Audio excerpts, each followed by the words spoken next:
Welcome to our channel. Today we're going to walk you through the process of reporting an email on Gmail using your PC. With the latest update, keeping your inbox safe from spam and phishing attempts has never been easier. Let's get started. First, open your web browser and head over to gmail.com. Make sure you're logged into your account to access all your emails.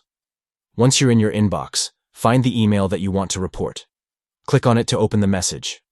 It's important to check that you're opening the right email, especially if it looks suspicious. Now look towards the top right corner of the email. You'll see 3 vertical dots. This is the options menu for that email. Click on those dots to reveal more choices.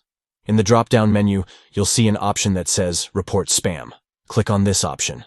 A confirmation box will appear asking if you want to block the sender. Confirm by clicking Yes, Block.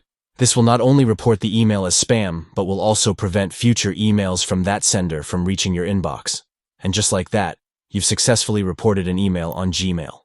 Taking a few moments to report spam helps keep your inbox clean and protects you from unwanted and potentially harmful messages. If you found this tutorial helpful, please give us a thumbs up and subscribe for more useful tips and tricks.